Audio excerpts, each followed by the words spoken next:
Haleluya, haleluya. Kami sudah memuji dan menyembah-Mu ya Tuhan.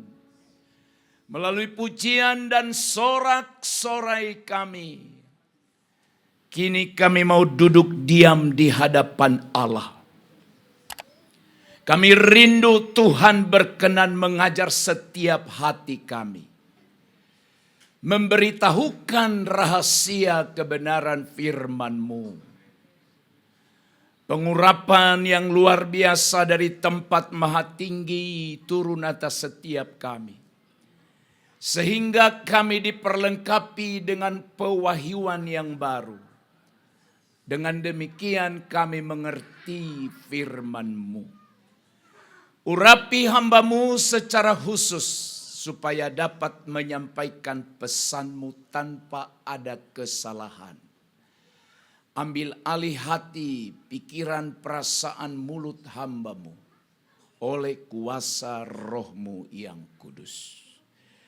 Terpujilah Tuhan dengan penuh sukacita dan kerendahan hati. Kami sambut terima firman-Mu dalam hidup kami. Haleluya. Amin. Baik saudara-saudara, shalom. Salah satu topik atau doktrin yang ada di dalam Alkitab yang banyak sekali diperdebatkan dan tidak mudah untuk menerima memahaminya bagi sebagian orang adalah Allah Tritunggal. Allah Tritunggal.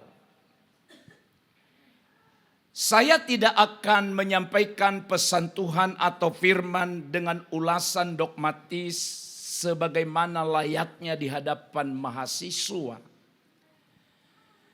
Tetapi saya mencoba menyampaikan kebenaran ini lebih kepada pemahaman keseharian kita, keyakinan kita pada ajaran ini.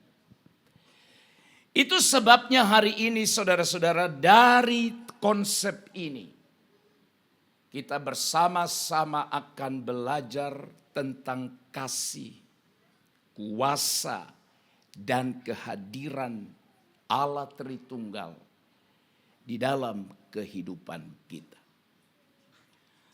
Konsep Allah Tritunggal seringkali dianggap sulit untuk dipahami. Sulit untuk diterima.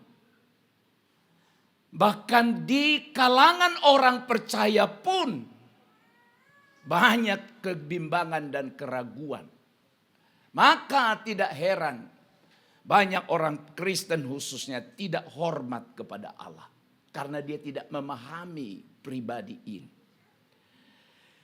Sederhananya makna Allah Tritunggal itu adalah tiga pribadi, satu hakikat. Tiga pribadi, satu hakikat. Kalaupun ada pemahaman di luar ini, tetap kita menghormati. Tetapi saya akan beritahukan bahwa pengakuan iman Gereja Bethel Indonesia adalah seperti ini. Allah yang Maha Esa itulah Allah Tritunggal. Yaitu Bapa dan Anak dan Roh Kudus. Tiga pribadi dalam satu hakikat. Sekali lagi saudara-saudara, inilah yang diimani. Ajaran inilah yang diyakini oleh kita di Gereja Bethel Indonesia. Setiap pribadi memiliki peran khusus. Peran di dalam membawa kita kepada keselamatan dan kehidupan yang berkelanjutan. kelimpahan. Dalam Efesus pasal 1,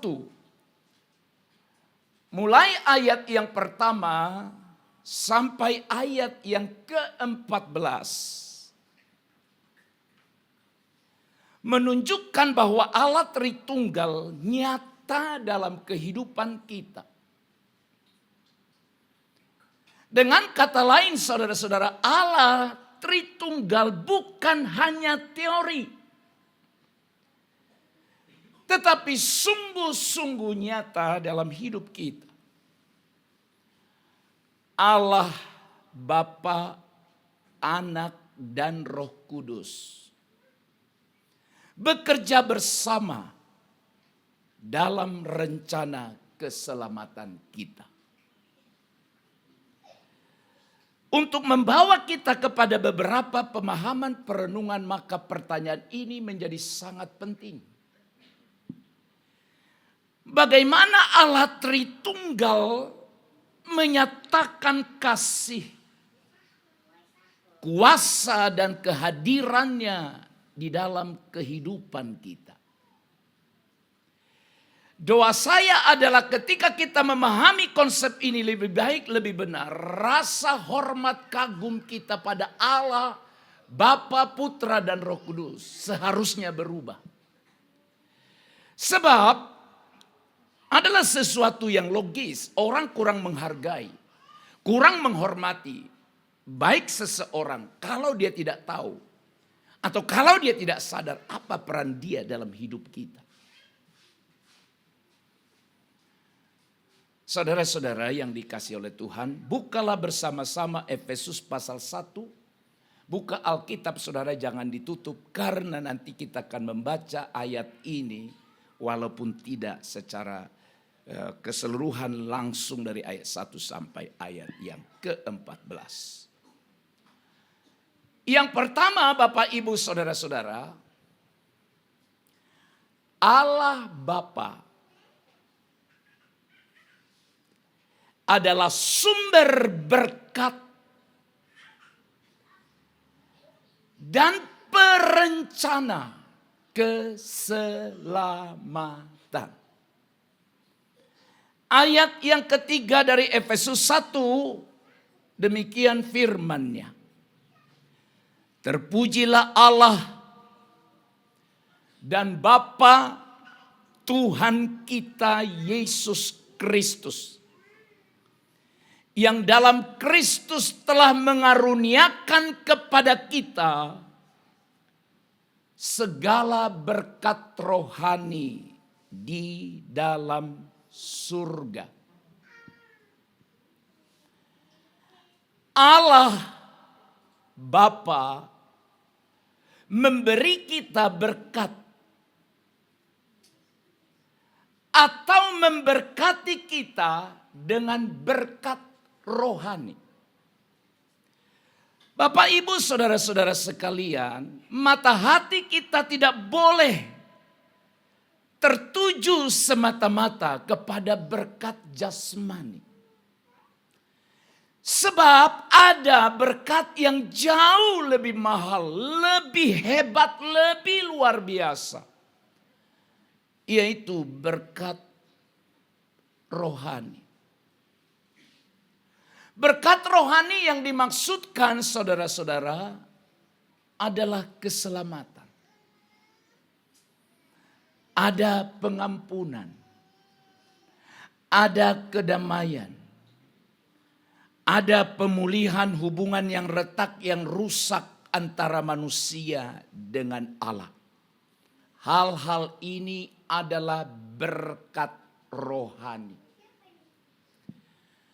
Sekali lagi, keselamatan mahal harganya. Kedamaian, semua orang membutuhkan itu. Apa yang dicari orang di dunia ini? Dia mencari damai. Walaupun ada yang mencari damai pada tempat yang benar, ada mencari damai pada tempat yang salah. Berkat rohani ketika dosamu, dosaku, pelanggaranmu, pelanggaranku diampuni. Itu berkat yang luar biasa. Dan untuk itu, saudara-saudara, Allah memberikan itu kepada kita. Oke ya, hargai. Allah memberkati kita dengan berkat rohani. Yang kedua adalah Allah Bapa memilih kita sejak kekekalan. Ayat 4. Sebab di dalam Dia Allah telah memilih kita sebelum dunia dijadikan. Sekali lagi, sebelum dunia dijadikan. Supaya kita hidup kudus dan tak bercacat di hadapannya. Memilih kita sejak kekekalan. Ingat, dengar baik. Kita tidak memilih Allah terlebih dahulu. Tetapi Allah lah yang memilih kita sejak kekekalan. Pilihan Allah atas saudara, diri saudara dan saya bukan didasarkan pada perbuatan baik kita. Sebab tidak ada seorang pun yang baik. Tetapi karena kasih dan anugerahnya. Simak ini baik-baik. Kalau saja setiap kita sadar dari sekian banyak manusia di dunia ini. Saudara dan saya dipilih oleh Allah. Bukan kita yang memilih Allah. Tetapi Dia terlebih dahulu memilih kita. Dan Allah memilih saya, saudara. Bukan karena ada sesuatu yang baik dalam diri orang ini. Tetapi semata-mata karena anugerahnya. Dan yang sangat penting juga untuk saudara dan saya pahami. Kenapa Allah memilih saudara. Bukan tanpa tujuan. Di ayat itu dijelaskan. Tujuan pemilihan itu adalah, dengar, agar kita hidup dalam kekudusan dan tidak bercacat di hadapannya. Jadi jangan sekedar bangga engkau menjadi orang Kristen. Tetapi ada tugas dan tanggung jawab kita di balik tujuan pemilihan itu. Agar kita hidup dalam kekudusan dan tak bercacat di hadapannya. Kemudian saudara-saudara, Allah Bapa mengangkat kita sebagai anak-anaknya.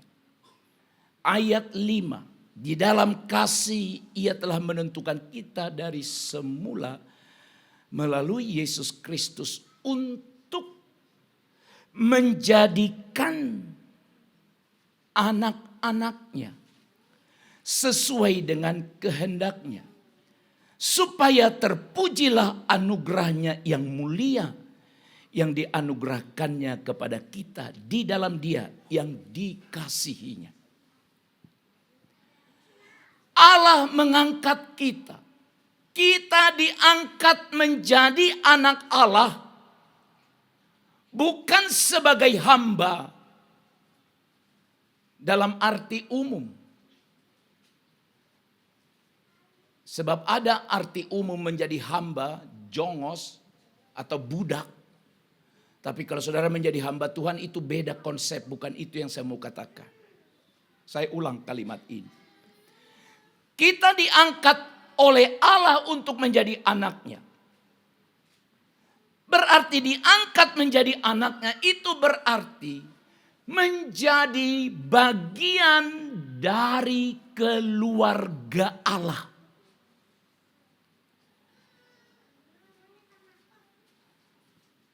Kalau saudara punya, sebutlah orang yang membantu saudara di rumah tangga saudara.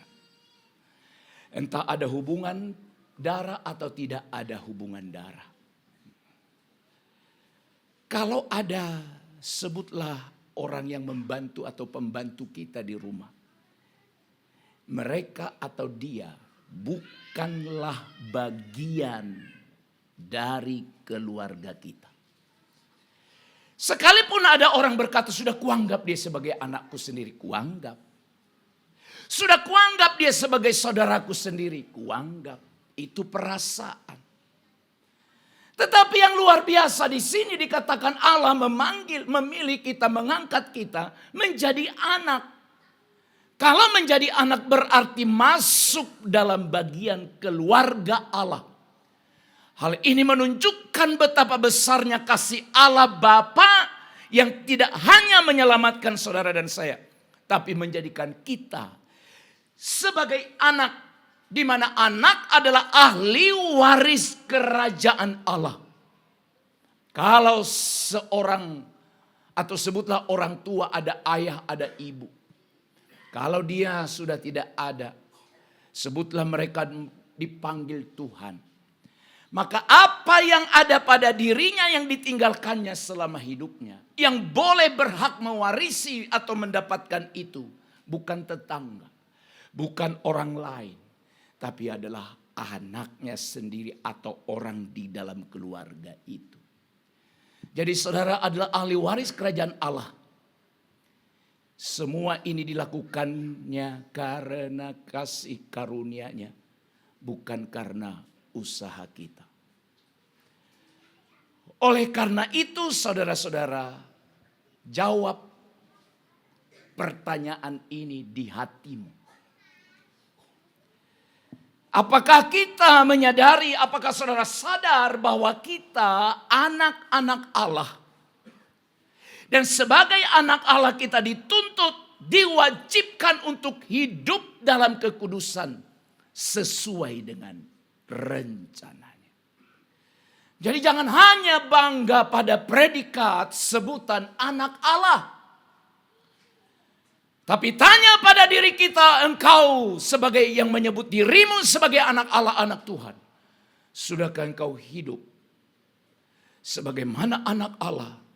Yaitu hidup dalam kekudusan. Hidup sesuai dengan rencananya. Allah Bapa, saudara-saudara, sumber berkat dan perencana keselamatan. Yang kedua, Allah anak, yaitu Yesus Kristus. Yesus Kristus anak Allah mengorbankan dirinya untuk menebus saudara dan saya. Oke ya. Ayat 7.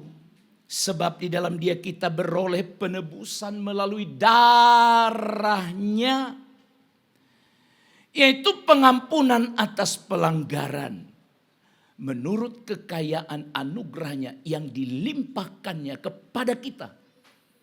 Dalam segala hikmat dan pengertian. Yesus menebus kita dengan darah. Barangkali kalimat ini bukan kalimat baru bagi kita. Taunya kita. Hanya saja kita kurang menghargainya. Darahnya. Alkitab berkata di dalam darahnya itulah nyawa makhluk hidup. Yesus Kristus menebus kita dengan nyawanya. Penebusan itu berarti kita dibebaskan dari dosa dengan harga yang sangat mahal. Bukan dengan emas dan perak, dengan permata, tetapi dengan darah. Pengampunan itu bukan berdasarkan usaha kita. tetapi kasih karunia yang dilimpahkan atau yang melimpah dari Allah.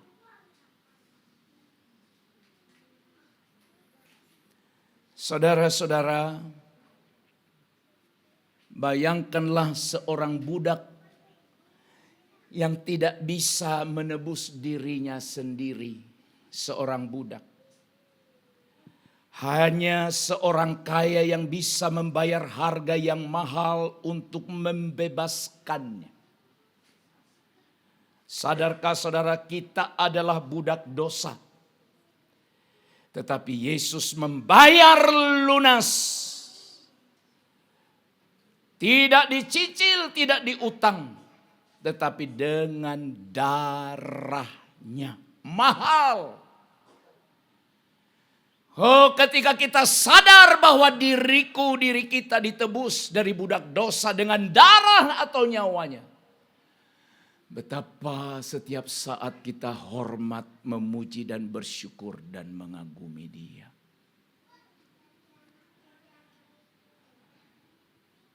Kemudian saudara-saudara, Yesus sebagai Allah anak membuka rencana keselamatan. Baca ayat 9 dan 10.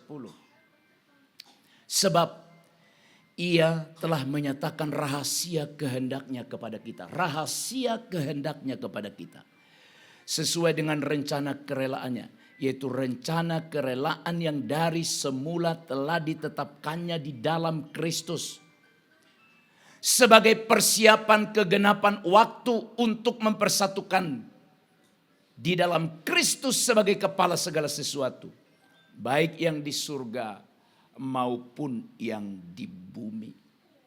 Membuka keselamatan. Dengar. Allah Bapa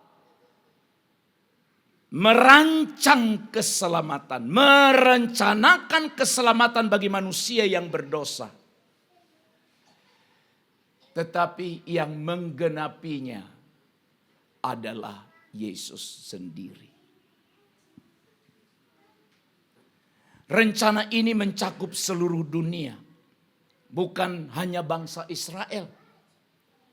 Tetapi semua orang yang percaya dari segala bangsa dan bahasa. Yohanes 3:16 sangat menjelaskannya. Karena begitu besar kasih Allah Bapa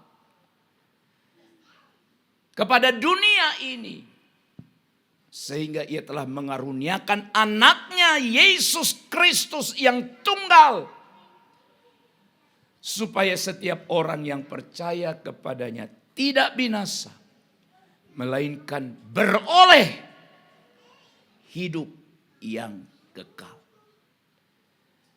Allah merencanakan penyelamatan Allah Bapa dalam diri Yesus Kristus, digenapilah perencanaan itu. Apalagi yang dilakukan oleh Yesus bagi saudara dan saya. Yesus memberikan kita warisan kekal. Ayat 11 berkata, di dalam Dia, Yesuslah, kami diberi warisan. Kita yang dari semula sudah dipilihnya sesuai dengan maksud Allah. Maksud Bapa. Yang mengerjakan segala sesuatu menurut keputusan kehendaknya. 12. Supaya kami yang sebelumnya telah menaruh harapan pada Kristus boleh menjadi puji-pujian bagi kemuliaannya. Yesus memberikan kita warisan kekal. Di dalam Dialah kami mendapat bagian yang dijanjikannya.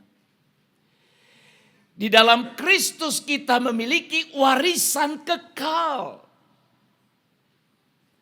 Warisan kekal itu adalah hidup yang tidak berakhir di dunia ini saja. Tetapi di surga inilah pengharapan kita. Di dunia ini kita terbatas oleh waktu. Entah suatu saat kapan kita bisa tinggalkan dunia ini. Itu artinya terbatas waktu kita di dunia ini. Tapi kalau kita percaya, Alkitab berkata, tidak hanya di dunia ini, makanya jangan hanya pikirin yang di dunia ini. Masih ada kehidupan nanti di seberang sana, hidup yang kekal. Tapi kehidupan kekal di sana ditentukan dari hidup kita saat ini. Kalau kita tetap sungguh-sungguh setia percaya kepada Kristus, hidup dan melakukan segala kehendaknya, percayalah, kita akan diizinkan, direlakan atau diperkenankan Allah untuk hidup yang kekal. Makanya saudara-saudara, jangan terlenalah dengan kenikmatan sesaat di dunia ini. Ya. Hidup kita seharusnya memuliakan Kristus sebab kita diciptakan untuk itu. Saya ulang kalimat ini, dengar.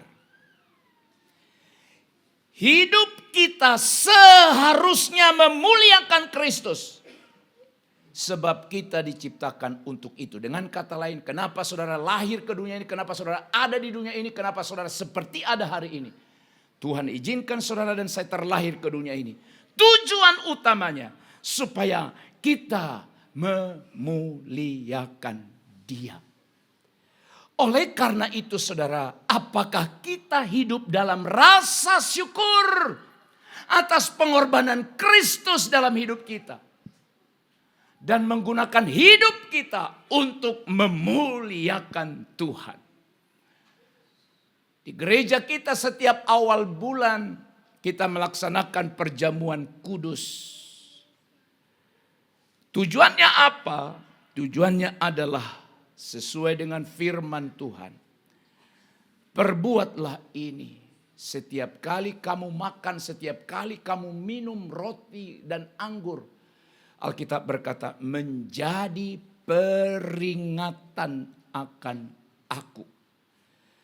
Dengan kata lain, ketika kita ingat pengorbanannya, maka timbullah rasa syukur. Ketika kita ingat pengorbanannya, kita berkata, Tuhan, pakai hidupku untuk kemuliaan-Mu. Yang ketiga, Allah Roh Kudus, jaminan dan yang senantiasa hadir di dalam hidup kita. 13-14. Di dalam Dia kamu juga, karena kamu telah mendengar firman kebenaran, yaitu Injil keselamatanmu. Di dalam Dia kamu juga. Ketika kamu percaya, dengar. Dimeteraikan dengan Roh Kudus yang dijanjikannya itu. 14. Roh Kudus itulah jaminan warisan kita. Sampai kita memperoleh penebusan yang menjadikan kita milik Allah. Menjadikan kita milik Allah. Haleluya. Untuk memuji kemuliaannya. Apa pekerjaan Roh Kudus? Pribadi Allah yang ketiga, yaitu Roh Kudus. Roh Kudus adalah jaminan atau meterai yang memastikan kita milik Allah. Kalau saudara membeli sesuatu yang sifatnya mahal, tidak bisa hanya ngomong-ngomong saja. Saya beli tanahmu yang 2 hektar itu di sana ya. Nanti kirim ke saya nomor rekeningmu, saya transfer uangnya sesuai harga kesepakatan kita.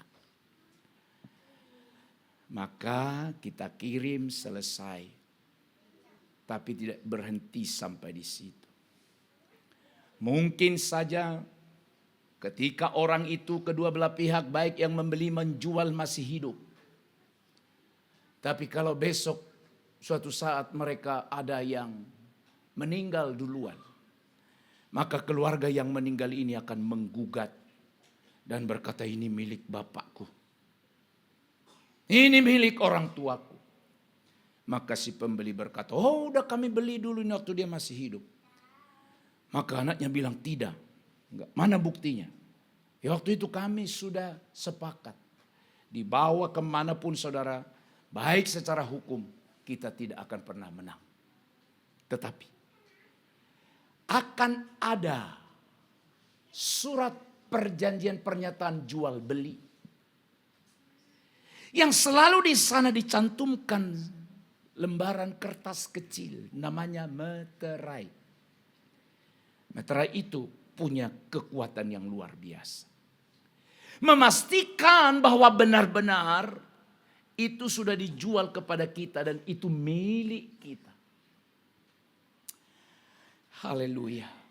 Setelah kita percaya kepada Yesus, Roh Kudus diberikan sebagai meterai atau tanda kepemilikan Allah atas kita. Kepemilikan Allah atas kita. Meterai itu menunjukkan bahwa kita aman, terjamin dalam tangan Allah. Jadi tidak perlu ragu. Apakah aku diterima sebagai anak Allah? Apakah aku diselamatkan? Roh Kudus memastikan kita adalah milik Allah. Haleluya. Kemudian juga Roh Kudus adalah jaminan warisan kekal. Di ayat 14 tadi sudah disebutkan jaminan warisan kekal. Kehadiran Roh Kudus dalam hidup kita menjadi bukti. Sekali lagi, kehadiran Roh Kudus dalam hidup kita menjadi bukti bahwa kita akan menerima warisan kekal di surga. Oleh sebab itu selama kita masih ada dalam dunia ini, percayalah, bergantunglah pada Roh Kudus. Sebab Roh Kuduslah yang akan membimbing, menghibur kita. Roh Kudus yang memberi kekuatan pada kita dalam perjalanan iman selama kita ada di dunia ini. Semua jemaat yang beribadah di sini harus percaya pada Roh Kudus. Harus bergantung pada Roh Kudus. Dan berkata, Roh Kudus, jadikan aku menjadi tawanan roh. Saudara-saudara,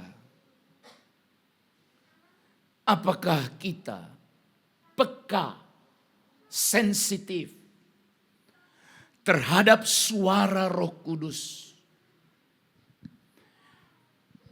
Dan kita hidup dengan keyakinan bahwa keselamatan kita terjamin. Oleh karena itu, Bapak, Ibu, saudara-saudaraku sekalian yang terkasih, percayai bahwa Allah Tritunggal, Bapa, Anak, dan Roh Kudus itu bekerja di dalam hidup kita. Allah Bapa memilih saudara dan saya sebelum dunia dijadikan. Dan mengasihi kita karena kita sudah berdosa. Oke, sampai di sini semoga saudara makin mencintai Tuhan. Sadar, bukan kebetulan saudara menjadi orang percaya. Dipilih Allah, Alkitab berkata sebelum dunia dijadikan. Wah, hebat sekali. Dalam perjalanan hidup manusia setelah diciptakan terlahir ke dunia ini, dia berdosa, menyakiti hati Allah. Tapi Bapa tidak membuangnya, tapi dikasihinya. Dikasihinya, maka Allah Bapa mengaruniakan anaknya, Yesus Kristus, untuk menebus kita. Sebab tidak ada yang bisa menebus orang berdosa selain yang tidak berdosa. Di masa perjanjian lama saja korban penebus dosa yang dikorbankan adalah hewan atau binatang. Tapi tidak sembarang hewan, sembarang binatang. Harus sehat 100%. Jarinya saja, kukunya saja bengkok satu, atau matanya buta satu. Tidak bisa. Harus sempurna. Dan yang sempurna itu hanyalah Allah Anak, karena dia dikandung dari Roh Kudus. Dia bekerja, dia menebus kita. Allah Tritunggal yang ketiga yaitu Allah Roh Kudus menjamin keselamatan kita, memeteraikannya, menjamin. Biarlah kiranya saya, saudara kita semua makin cinta pada Allah Tritunggal. Oleh sebab itu hari ini saya akan akhiri khotbah ini. Dan saya menantang saudara untuk mengambil keputusan secara pribadi. Itu ada di tanganmu. Mau atau tidak itu terserah saudara. Tapi ku beritahu kebenaran.